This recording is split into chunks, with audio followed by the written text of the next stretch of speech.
ओम शांति। 5/12/2022 के बाबा की साकार अनमोल धारणा युक्त मधुर महावाक्य हैं, जिनमें बाबा ने कहा है बाबा से पूरा वर्षा लेने के लिए बहुत बहुत मीठा बनना है, सर्वगुण संपन्न, 16 कला संपूर्ण, संपूर्ण निर्विकारी, मर्यादा पुरुषोत्तम बनना है। बाबा ने कहा रावण के वर्षे को हाथ नहीं लगाना है। साथ साथ बाबा ने कहा तकदीर 2 प्रकार की होती हैं, एक अच्छी तकदीर और दूसरी बुरी तकदीर। बाबा आया है तुम बच्चों की ऊंची से ऊंची सुंदर तकदीर बनाने के लिए। तीसरा बाबा ने कहा है जितना जितना ज्ञान रत्नों का दान करेंगे ये ज्ञान धन बढ़ता जाएगा। इसके साथ साथ विचार सागर मंथन करने से भी, चिंतन करने से ये ज्ञान धन बढ़ेगा। फिर बाबा ने कहा मैं बेहद का बाप तुम बच्चों को बेहद का सुख देने के लिए आया हूँ, इसलिए बेहद का सुख लेने के लिए एक मुझ बाप को ही याद करो। मीठे बच्चे जितना ज्ञान रत्नों का दान करेंगे उतना खजाना बढ़ता जाएगा, विचार सागर मंथन चलता रहेगा, धारणा अच्छी होगी। क्वेश्चन है जिन आत्माओं के भाग्य में बेहद का सुख नहीं है उनकी निशानी क्या होगी? आंसर है वो ज्ञान को सुनेंगे लेकिन ऐसे जैसे उल्टा घड़ा, बुद्धि में कुछ भी बैठेगा नहीं। अच्छा करेंगे, महिमा भी करेंगे, कहेंगे हाँ सबको यह सुनना चाहिए, मार्ग बहुत अच्छा है, परंतु खुद उस पर नहीं चल लेंगे। बाबा कहते ये भी तकदीर है, तुम बच्चों का फर्ज है सर्विस करना। हजारों को सुनाते रहो, प्रजा तो बनती है। माँ बाप मिसल बेहद के बाप से वर्षा लेने का पुरुषार्थ करो। नॉलेज को धारण कर आप समान बनाते रहो। गीत तकदीर जगाकर आई हूँ। ओम शांति। तकदीर सदैव 2 प्रकार की होती हैं, एक अच्छी और दूसरी बुरी, एक सुख की और दूसरी दुख की। भारत के सुख की तकदीर भी है तो दुख की तकदीर भी है। भारत ही सुख धाम था, भारत ही दुख धाम है। मकान नया है तो अच्छी तकदीर है, पुराना है तो पुरानी तकदीर है। भारत ही पहले नया था, अब फिर पुराना हुआ है। इन बातों को भी तुम बच्चे ही समझ सकते हो, दुनिया नहीं जानती। तुम्हारा ध्यान इन बातों तरफ खिंचवाया जाता है कि बच्चे तुम कितने तकदीरवान थे। देवी देवताएं विश्व के मालिक थे, अभी नहीं हैं। अच्छी तकदीर बदल अब बुरी हो गई है। अच्छी तकदीर कैसे और कब बनती है यह भी समझने की बात है। समझाने वाला एक ही बेहद का बाप है। भारत की ऊंची तकदीर कब थी? जब स्वर्ग था। बुरी तकदीर अब है। गाते भी हैं हे पतित पावन, आकर हमारी पावन तकदीर बनाओ। पुकारते रहते हैं भारत पावन था तो जबरदस्त तकदीर थी। अभी वही भारत पतित है क्योंकि विकारी हैं। विकारी और निर्विकारी दोनों होते हैं। हम अगर इस समय निर्विकारी बनेंगे तो देवता बनेंगे। अब बाप को बुलाते रहते हैं, कुंभ के मेले पर भी जरूर जाते होंगे। गाते रहते हैं पतित पावन सीताराम। पतित पावनी नदी तो है ही नहीं, मनुष्यों की जब तकदीर बुरी होती है तो कितने पत्थर बुद्धि हो जाते हैं। दुख और सुख का यह खेल है।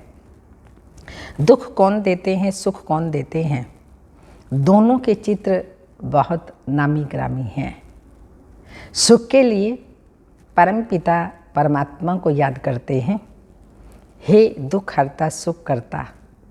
तो इससे सिद्ध है बाप कभी दुख नहीं देते। वो लोग समझते हैं भगवान ही सुख दुख दोनों देते हैं। पाई पैसे की बात भी समझते नहीं हैं, क्योंकि बाप कभी बच्चों को दुख नहीं देता है। कोई ऐसा बाप होगा जो दुख देगा। लौकिक में ही पिता अपने बच्चे को सुखी देखना चाहता है और सुखी करने के बाहर से प्रयत्न करता है। ये तो परलौकिक पिता है, परम पिता परमात्मा, तो उसको कहते हैं दुख हरता सुख करता। तो वो पिता परमात्मा कैसे दुख दे सकता है। इसलिए बाबा ने कहा पाई पैसे की बात भी समझते नहीं हैं। अभी तुमको बाप ने पारस बुद्धि बनाया है, बुद्धि का ताला खोला है। तुम जानते हो सृष्टि का चक्र फिरता रहता है। सृष्टि पुरानी है तो उसमें दुख है। अभी तुमको 3 आँखें मिली हैं। कौन कौन सी? ये 2 आँखें तो है ही, बाबा ने ज्ञान का तीसरा नेत्र दिया है, जिससे सृष्टि के आदि मध्य अंत को समझा है। तो बाबा ने कहा 3 आँखें मैं देता हूँ, तुम सबको समझा सकते हो, जबकि गाते हो हे पतित पावन आओ। फिर नदी पर क्यों आकर बैठे हो? यह यज्ञ तप आदि करना, वेद शास्त्र आदि पढ़ना सब भक्ति मार्ग हैं। बाप कहते हैं मैं इनसे नहीं मिलता हूँ। जब तुम्हारी भक्ति पूरी होती है तब मैं आकर सद्गति देता हूँ। योग का भी ज्ञान चाहिए, पावन बनने के लिए भी ज्ञान चाहिए। शास्त्र पढ़ने से तो पावन बनने की कोई बात ही नहीं है। विवेक कहता है भारत जब पावन था तो संपूर्ण निर्विकारी था, तब धनवान भी बहुत थे। ऐसा धनवान किसने बनाया? क्या गंगा स्नान करने से बने या शास्त्रों को पढ़ने से? यह तो तुम करते ही आए हो, पुकारते आए हो पतित पावन, गंगा स्नान भी करते आए हो, उससे पावन बने क्या? बाबा ने कहा नहीं। फिर भी पुकारते हैं हे पतित पावन आओ। जब पतित दुनिया का समय पूरा होता है तभी ही पतित पावन बाप आकर स्वर्ग की स्थापना करेंगे। पावन दुनिया है सतयुग, पतित दुनिया है कलयुग।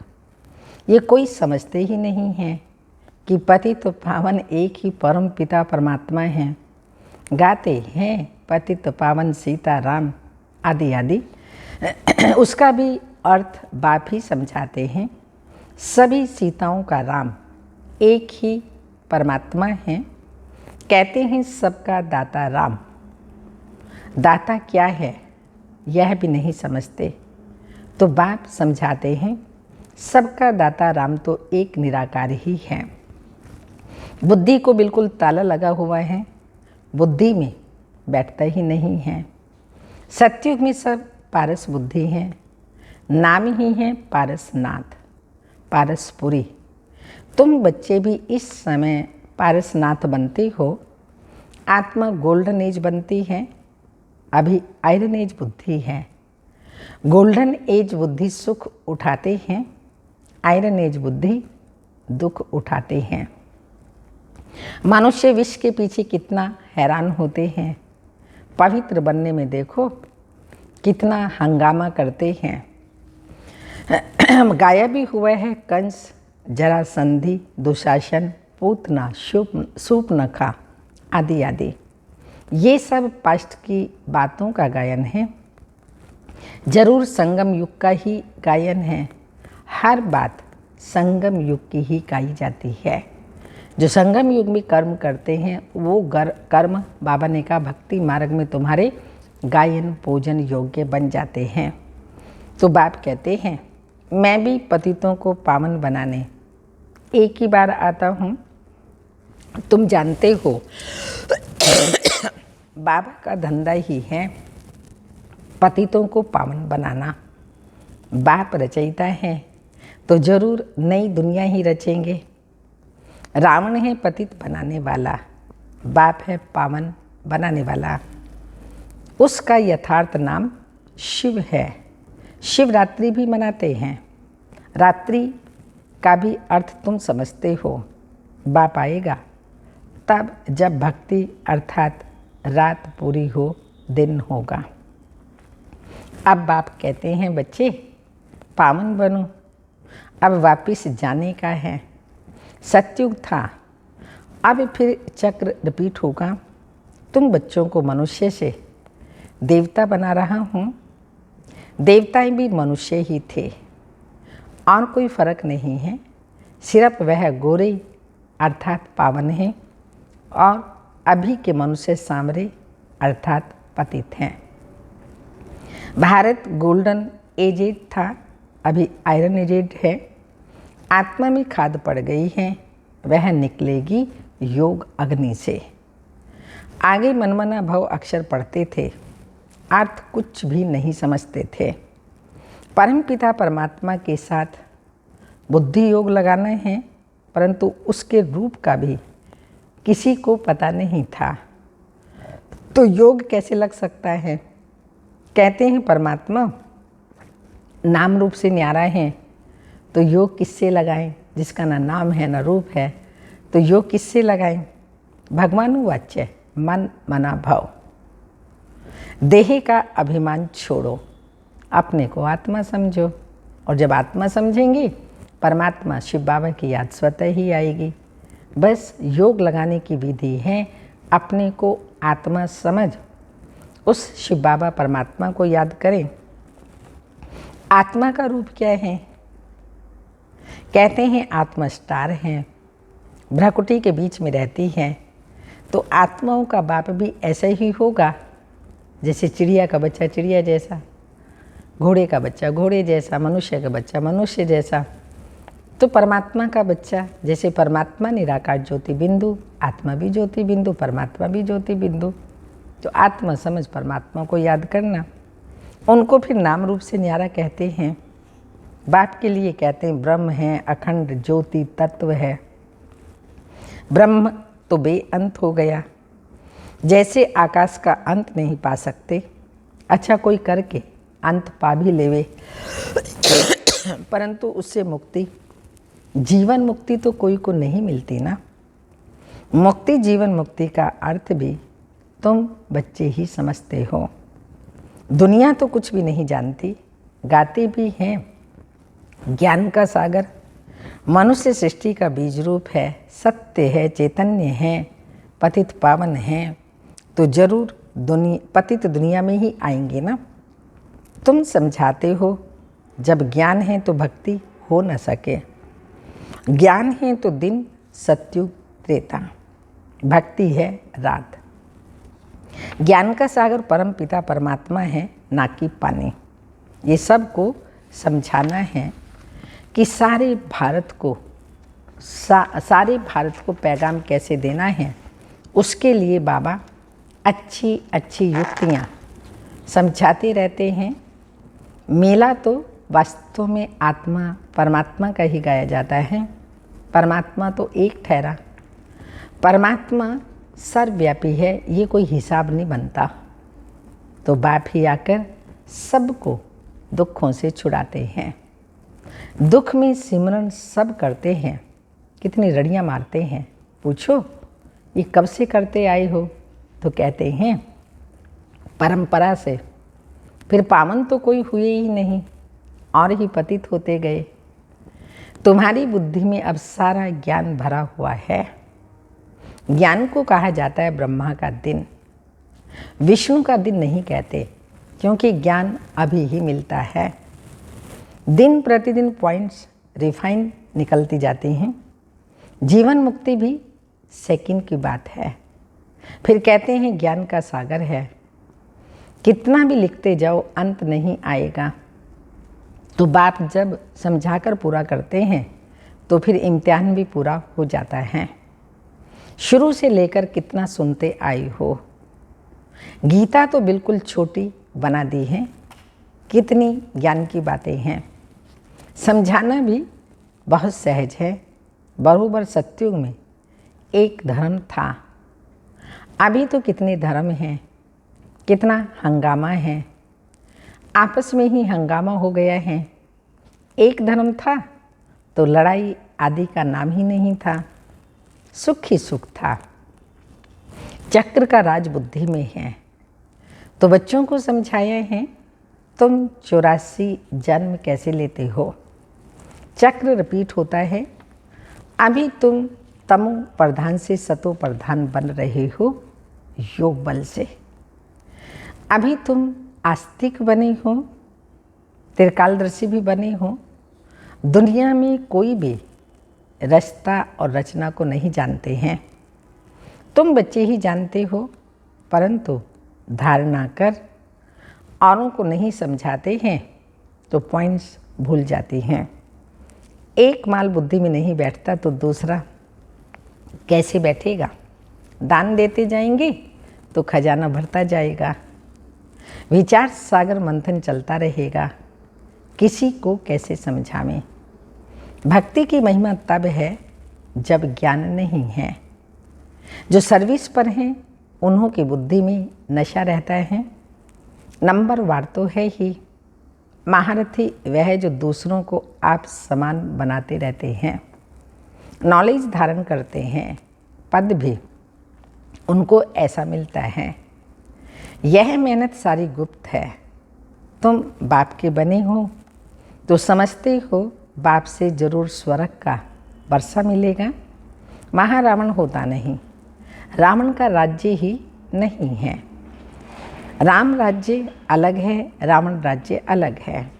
तुम बच्चे अभी समझते हो कि रामायण भागवत आदि में सब इस समय की बातें हैं, गुड़ियाओं का खेल है।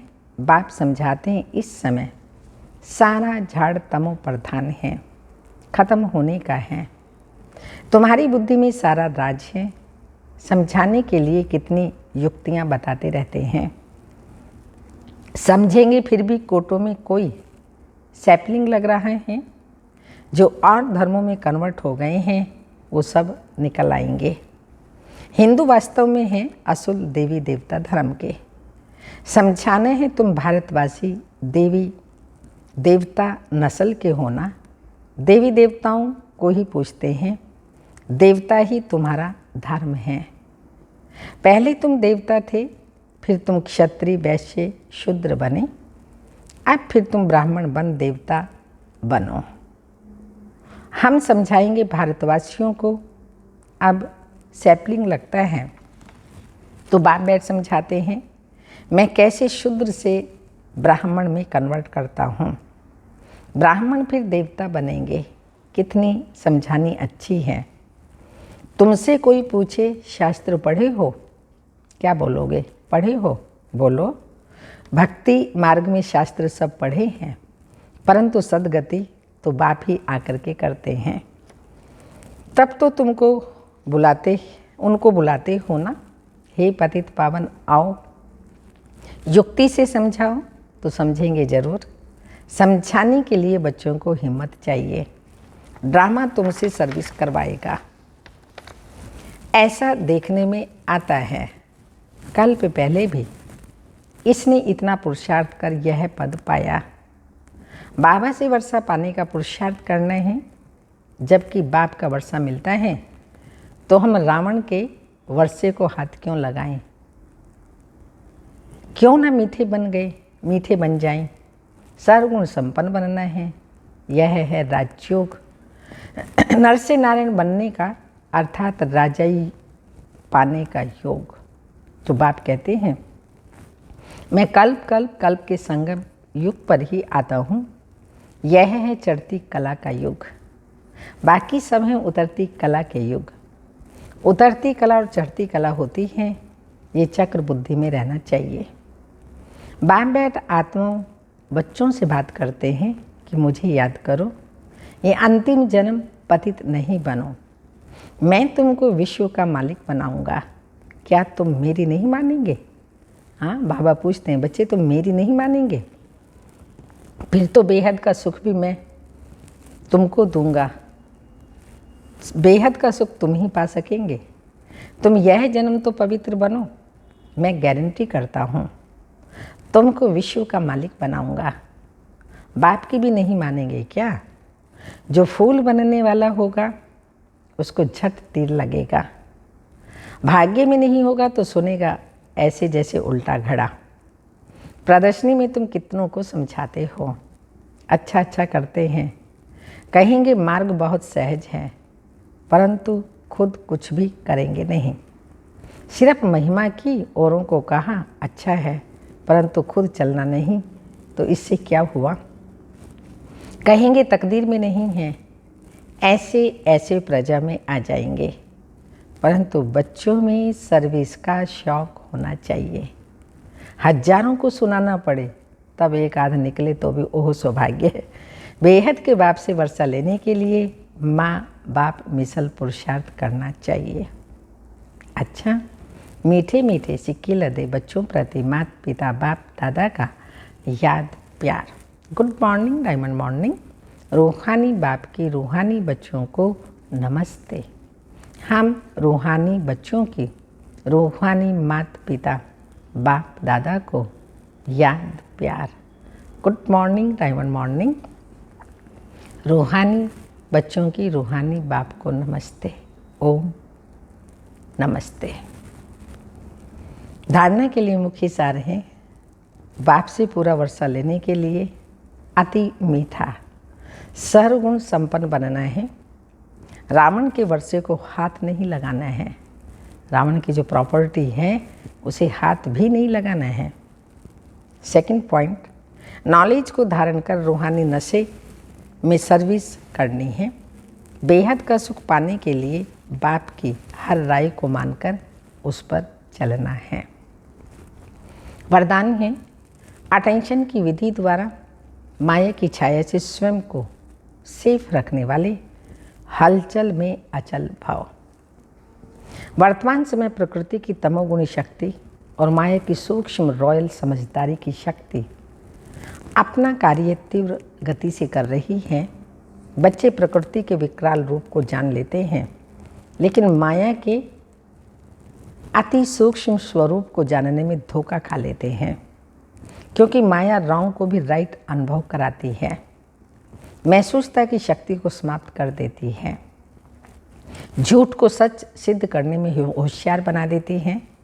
इसलिए अटेंशन शब्द को अंडरलाइन कर माया की छाया से स्वयं को सेफ रखो और हलचल में भी अचल बनो। स्लोगन, हर संकल्प में उमंग उत्साह हो तो संकल्पों की सिद्धि हुई पड़ी है। हर संकल्प में उमंग उत्साह हो तो संकल्पों की सिद्धि हुई पड़ी है। बाबा ने कहा है, ऐसे ही बाबा कहते कि खजानों को जमा करने का साधन क्या है? बाबा ने सर्व शक्तियाँ, सर्व गुण, ज्ञान का, दुआओं का सब खजाने दिए हैं, पर इनको जमा करने की विधि क्या है? हम अपने पुरुषार्थ से ही खजाने जमा करते हैं। दूसरा, हम जो एक दो को स्वमान देते हैं, स्वमान में रहते हैं, तो उस निस्वार्थ सेवा द्वारा हम पुण्य का खाता जमा करते हैं और एक दो के साथ सेवा में निस्वार्थ रहते हैं, बेहद में रहते हैं, तो हमें सब खजाने जमा करने की विधि आ जाती है। और तीसरा, खजानों को जमा करने की विधि है स्टॉक, और ये स्टॉक जमा हो जाएगा। स्टॉप कहो, कोई भी बात हो जाए, कुछ भी हो जाए, उसको स्टॉप करो तो स्टॉक जमा होगा। फिर इन खजानों को जमा करने के बाद हमें दूसरों को दान देना है। उससे पहले अपने प्रति यूज करना है। जितना स्वयं प्रति यूज करते, औरों को दान करते हैं, तो ये खजाना फिर बढ़ता जाता है। ओम शांति।